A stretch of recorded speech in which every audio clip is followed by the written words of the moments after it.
This is a platform where we share stories of love, loss, and the twists and turns that life can bring. Please subscribe to support us and stay tuned for more captivating chronicles.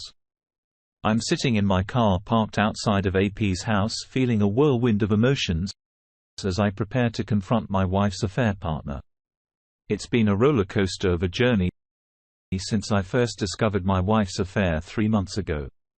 She apologized profusely and expressed a desire to save our marriage, so we embarked on a path of couples and individual counseling. She's been saying all the right things, assuring me of her love and commitment to fixing our relationship. She even gave me access to her phone as a gesture of transparency.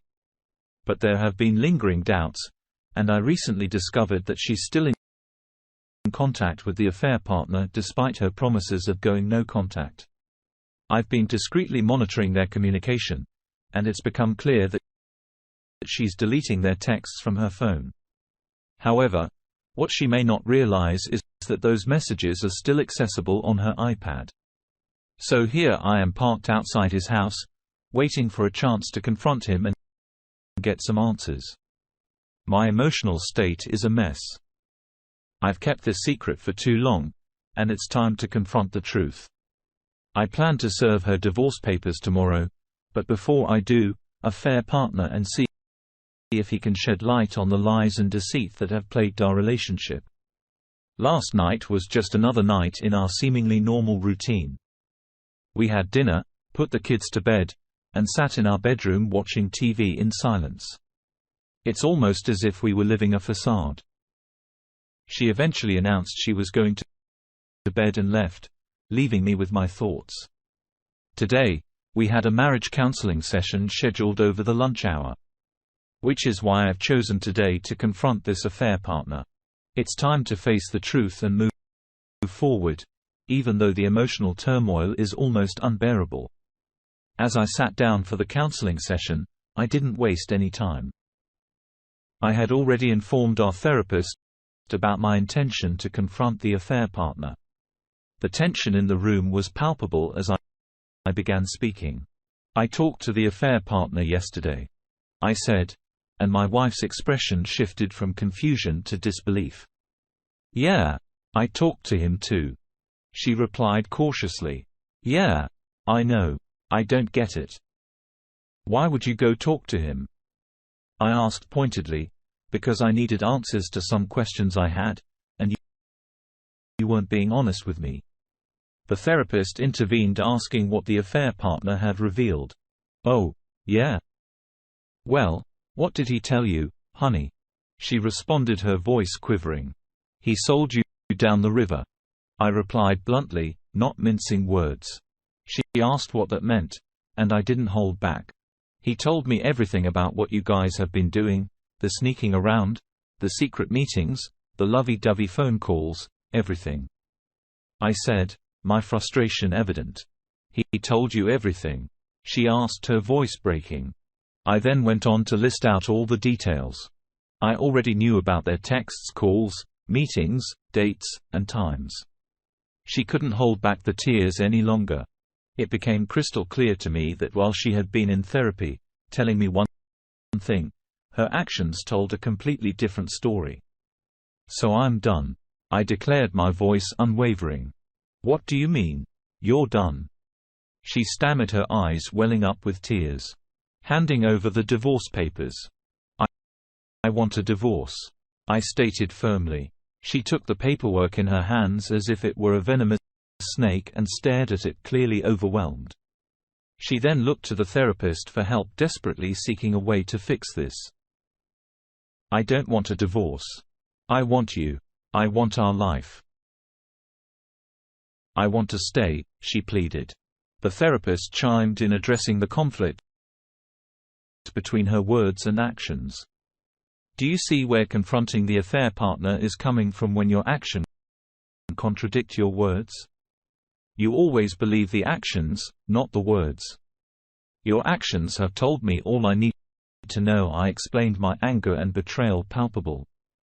The rest of the session took an unexpectedly cordial turn with tears on both sides. I expressed the deep sense of betrayal and anger. I felt that she would continue this affair behind my back while she cried because her entire life, as she knew it, was crumbling before her eyes. As we walked out of the therapist's office, she reached for my hand in one last, desperate attempt to gain my forgiveness. I pulled my hand away and told her in no uncertain terms that I was done and did not want her in my life anymore. She fell to the ground sobbing, and I left her there. Driving away from the therapist's office, I called the affair partner's wife and left her a voicemail saying, "I really need to speak with you. Please call me ASAP." I then called my attorney and instructed her to file the paperwork for the divorce but to hold off unless things got ugly. My phone rang several times with calls and texts from my wife after I left. But I let them go to voicemail, unable to bring myself to listen to them. I felt like a shell of myself as I drove to her parents' house. Just before I walked in, my phone rang again. It was the affair partner's wife calling me back. He hadn't said anything to her. I requested a face-to-face meeting and she agreed. We set a time and place to meet up in an hour. Walking into her parents' house, I braced myself for the emotional storm that was about to erupt.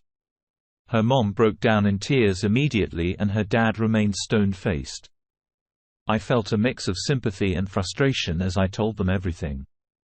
"I love her, and I tried to make it work," I began, "but I refused to stand there while she continues to cheat on me behind my back." Their reactions were hard to read given the shock of the revelation. I made it clear that I wouldn't slander her or spread the truth to our friends and family. But they needed to know why we were divorcing. I emphasized that I didn't expect their support in this matter, but they needed to be prepared for what lay ahead. This was all about our children, and I couldn't allow them to live in squalor during their time with her. I knew her parents could and would support her financially. Before leaving, I told them that I loved them and would miss our relationship. Her dad and I shook hands, and I hugged her mom. Then I drove to the meeting place to meet the affair partner's wife. My emotions, a turbulent mix of anger and sadness. As I sat in the car waiting for the affair partner's wife to arrive, I steeled myself for the difficult conversation ahead. I planned to tell her everything, even showing her the evidence if necessary. Her reactions would guide the next steps. No one should have to endure this alone. When she arrived, it was evident that she sensed something was amiss. She tried to maintain a friendly facade, but I could see through it. With a heavy heart, I began. "I have something I need to tell you. It's not going to be easy, and I'm truly sorry for what you're about to hear. My wife and your husband have been having an affair." Her reaction was immediate and visceral. She began sobbing uncontrollably. I continued in explaining how I had discovered the affair 3 months ago and how we had been going through marriage counseling to salvage our relationship. She listened intently until I mentioned that they were still seeing each other, at which point she broke down again. I had to pause for a moment. Tears welled up as I wrote this, knowing the pain I was causing her by sharing this truth. She didn't deserve any of this, and I felt an overwhelming sense of guilt for having to tell her. She admitted that she had wondered why I had called her but had no inkling that the affair had been ongoing. That it involved my wife or that they had continued their relationship even after being discovered. The affair partner's wife's world was utterly shattered by the revelation, and when I offered to show her the video, she initially thought it was an intimate recording of the two of them, which disgusted her. However, I quickly clarified that it was a video of my conversation with her husband. After some consideration, she decided she wanted to see it. I had taken the time to edit the video down, condensing the roughly 20-minute conversation into a concise 60-second clip. As I played it for her, she began crying as soon as she saw his face. I paused it to make sure she was sure about watching it, and then I let it play out. At that point, there wasn't much more to be said. I expressed my sincere apologies for being the one to deliver this painful truth to her. She thanked me for opening her eyes, and I assured her that I understood the overwhelming emotion she was experiencing because I had gone through the same 3 months ago. I offered my support, telling her that if she needed someone to talk to, vent to, or even scream obscenities at, she could call me, and I would be there for her. She expressed her gratitude. We hugged, and we left it at that. I couldn't predict her next steps. I had a feeling it wouldn't bode well for the affair partner. I truly felt sorry for her and for her children. Afterward, I got back in my car and headed home, where my phone had been incessantly ringing during our conversation. My soon-to-be ex-wife had been desperately trying to reach me since I left her earlier in the day. Upon arriving home, I found her sitting in the driveway smoking, and as soon as she saw my car, she began screaming. I decided to start recording the interaction with my phone, discreetly placing it in my shirt front pocket to capture everything. She accused me of telling her parents about the affair, curling insults at me. I calmly responded, "Yes, I did. They deserve to know the truth about why we are divorcing. I didn't lie or make anything up. I told them the truth, and I told them that they should love and support you through all of this." Her rage quickly transformed into sobbing, and she kept apologizing, asking what she could do to fix things and telling me she never wanted any of this to happen. I listened to her, but when she finally ran out of things to say, I made it clear that I had already said everything I needed to say at the therapist's office earlier that day. I told her that I would pick up the kids from school and handle dinner. However, I informed her that she could not stay at the house that night and suggested she stay with her parents. With that, I left her in the driveway and went inside to prepare for the next steps in this tumultuous journey. The emotional roller coaster continued as my soon-to-be ex-wife got angry when I mentioned that she couldn't stay at the house that night. She asserted her right to see the children, but I calmly explained that I didn't intend to keep her from them. I expressed concern about her emotional state and how it might affect the kids, suggesting that she tell them she's staying with her parents for a few days to help out due to her father's illness and her brother needing assistance around the house. She began sobbing again, and my heart ached for her. I saw the person I once loved, the woman I married, in such a raw and vulnerable state. I hugged her and offered my condolences for the difficult situation we were both facing. However, I also made it clear that her choices had brought us to this point, and I couldn't continue in a marriage where I was treated this way. We stood there embracing for a long time with her crying into my shoulder. Eventually, she pulled away and attempted to kiss me, but I declined, telling her it wasn't going to happen. She broke down again, and I turned and walked into the house. I retreated to the kitchen and poured myself a stiff drink to try to cope with the emotional turmoil.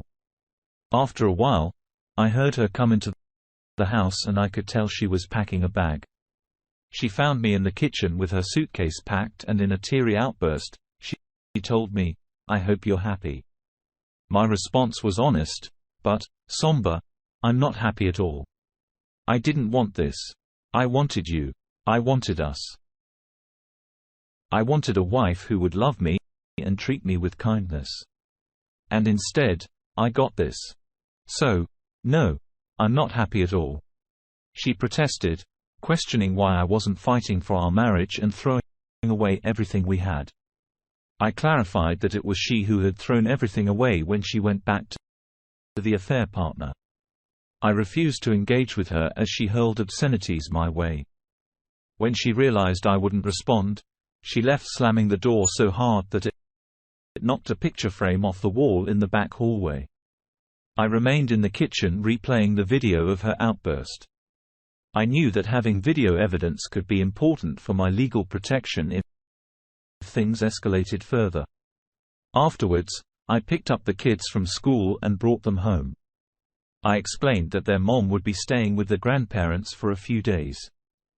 They were understandably sad, but didn't ask many questions. We spent time together, had dinner, and got ready for bed. As I write this, the house is quiet, and I realize how much I miss the noise of our family life. I pour myself a few more drinks before heading to bed, bracing myself for the challenges that lie ahead. I talked to the affair partner's wife on Friday, and she told me that she's not ready to end their marriage. They're committed to staying together and are undergoing counseling to try and make things work. They have children together, and I completely understand her desire to save her marriage. After all, I did the same thing when I was in her shoes. Their kids don't know about the affair, and I genuinely wish them the best. I hope they can salvage their relationship. She asked me not to contact her while they work on their issues, and I fully intend to respect her wishes. My wife and I had another therapy appointment on Friday, and we focused exclusively on how to tell our kids about the impending divorce. During this session, she repeatedly begged me not to go through with the divorce. I reminded her that she made that for me when she returned to the affair partner after I explicitly told her not to. She tried to explain that they hadn't been intimate again after I found out, and she didn't divulge the details of our situation with him. However, when confronted with the evidence, she broke down and admitted she knew what she was doing was wrong, but didn't think about the consequences. She confided in the affair partner because she felt she couldn't talk to anyone else about it. Not even me, her husband, whom she was supposed to be working things out with. Even when I briefly consider forgiving her and giving our relationship another chance, I keep coming back to the lies and deception. She continues to dig herself into a deeper hole, lying about sleeping with the affair partner and the details of her conversations with him. It's become second nature to her, and I know I can never trust her again. Her lies roll off her tongue as if she genuinely believes they are the truth, but I'm informed enough to see through them. So even in the moments when I'm tempted to embrace her, kiss her, and tell her everything will be okay, I'm reminded of her lies, which keeps me focused on moving forward separately. We told the kids about the divorce on Friday night, and it was an agonizing experience. They completely understand what's happening. And they are a mess emotionally. They're angry at her for having a boyfriend and at me for leaving their mom. She really didn't want me to mention that she had a boyfriend, but I stood firm on that part. The kids have their first therapy appointment on Friday, and I'm hopeful that it will help them start working through their emotions regarding the entire situation. Balancing the role of a disciplinarian while allowing my children to express their grief, anger, and confusion during this tumultuous time is an ongoing challenge. I constantly remind them that it's okay to be angry, to yell, and to cry. But it's not okay to destroy their toys or lash out in harmful ways. The cohabitation situation with my soon-to-be ex-wife remains in play as we work on a plan for who will move out and when we will sell the house. Financially, I can't afford to keep it while also managing child support and alimony, regardless of the final amounts. Unfortunately, the housing market in our area is unfavorable at the moment, so we've agreed to wait until spring to put the house up for sale, hoping for a better price. The upcoming Christmas season looms, and I admit I'm struggling to find the motivation to put up decorations. Celebrating something right now feels foreign to me, but I'm determined to create a sense of normalcy for the kids. I just need to find the time and emotional strength to retrieve the tree from storage and set it up. Regarding our living arrangements, she's currently sleeping on the couch. As much as I'd like to be the bigger person and offer her our bed, I can't bring myself to do it.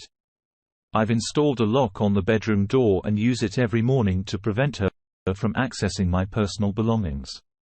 For now, she's using the guest room and keeping some of her clothes in a suitcase. You might call it petty or view it as a dick move, but it's my way of asserting boundaries. She left me, and I'm choosing to sleep in my own bed at night while letting her manage on the couch.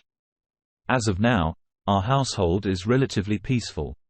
We're barely talking, and when we do, it's primarily related to the kids, and our conversations are brief and to the point. While I suspect there might be more going on beneath the surface with her, as there always seems to be, for the moment, she's being amicable. During this phase, everything remains cordial, respectful, and genial. The tension that was high during the first week has considerably subsided as we all settle into our new, albeit challenging normalcy. Surprisingly, there's a glimmer of hope in this situation as we continue to handle things amicably. Despite all that my soon-to-be ex-wife put me through, we've generally been respectful towards each other, which gives me some optimism for the future. We had a heartwarming experience when we put up the Christmas decorations. The kids had an absolute blast, and we all got into the holiday spirit. We played Christmas music, watched holiday movies, and didn't take anything too seriously. Even my soon-to-be ex-wife got involved since she's still living in the house. While I couldn't exactly prevent her from helping, we managed to create some positive memories during this challenging time. On another note, the kids' therapy sessions are progressing well. The initial meeting involved a lot of paperwork and getting to know the therapist. The kids were a bit reserved, perhaps partly due to the fact that both my soon-to-be ex-wife and I were in the room. However, the second session seemed much more productive. We started with a group discussion and then the therapist requested some time alone with the kids. During this private session, the children shared their feelings, expressing sadness and uncertainty about our divorce. They made it clear that they didn't want us to split up and didn't want to live in separate houses. Here comes the tricky part. My soon-to-be ex-wife unexpectedly broke down and said she didn't want a divorce either. I couldn't believe my ears and was on the verge of saying something I might regret. However, I managed to hold back and simply said, "Are you kidding me?" I bit my tongue and didn't elaborate further. It felt like I was nearly echoing her sentiments. Eventually, I asked the therapist if we could speak to her privately in the last 5 minutes of the session. She agreed. And as soon as the kids left the room, the therapist unleashed on my wife. She told her that she was being manipulative, painting me as the bad guy, and that she needed to stop if we were going to successfully co-parent in the future. The therapist made it clear that if my wife genuinely didn't want a divorce, she should have thought about the consequences of her actions during her affair. It was honestly everything I wanted to say, but couldn't. I found some satisfaction in knowing the therapist wasn't afraid to address the issue. That night, my soon-to-be ex-wife apologized to me for what was said in therapy and promised to be more considerate of her words and their impact on the kids moving forward.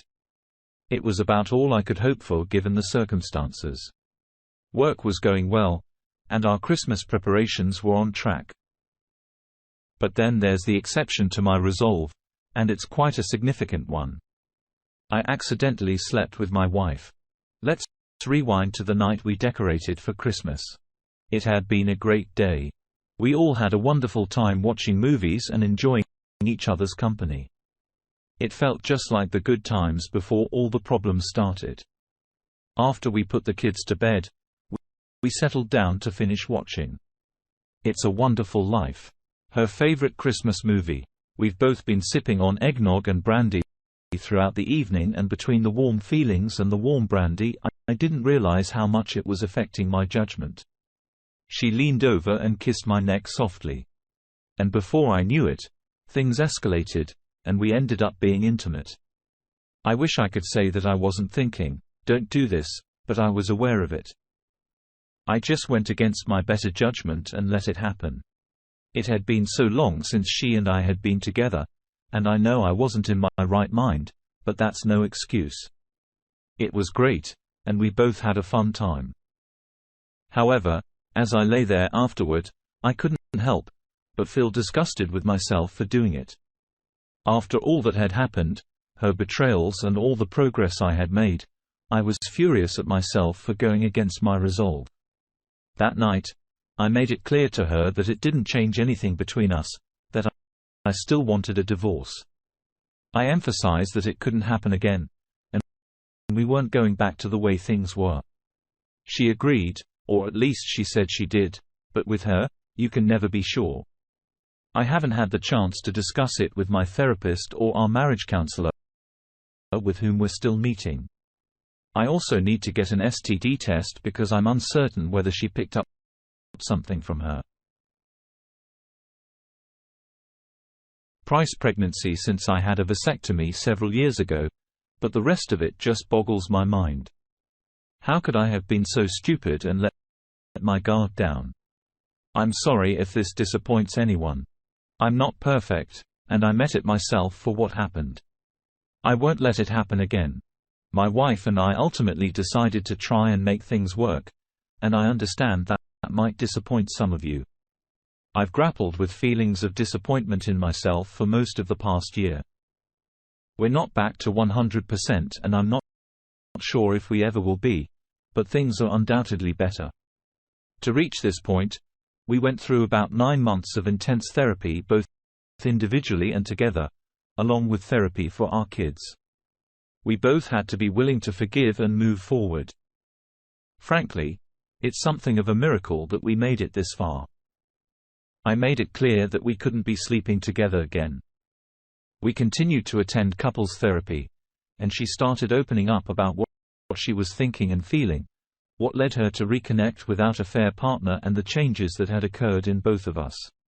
Around March, it became evident that something had shifted in our relationship. We weren't just going through the motions. We were honestly communicating with each other. She had deep-seated fears of losing herself in the roles of a wife and mother. She felt like something was missing and sought it outside of our marriage. Don't get me wrong. I wasn't falling for a con. I genuinely believe she was lost and searching for something she felt was missing. Yes, she should have looked for it within our relationship, but she didn't. I've forgiven her for that. I expressed all my hurt, pain, and the shattering of my trust. I was still fearful of getting hurt again, and to some extent, I still am.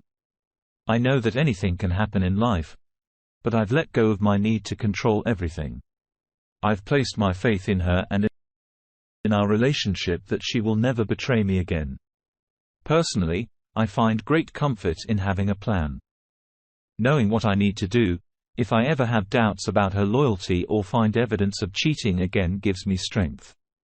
It allows me to put the hurt behind me. 4 months, her infidelity and lies consumed my thoughts. Now I rarely think about it anymore. She hasn't spoken to, reached out to, or checked on the affair partner in over a year. I know this because I have access to her phone, laptop, and Facebook messages, which she agreed to let me have for a while.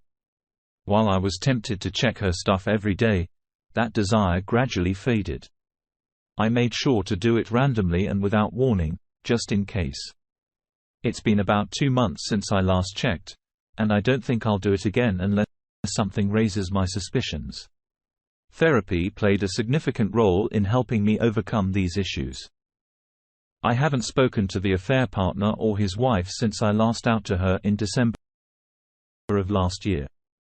Frankly, I'm okay with that. I can see on Facebook that they're still married. But I don't dwell on it or check their profiles often. I've muted her posts to prevent them from appearing in my newsfeed, and the last time I checked was probably 3 to 4 months ago.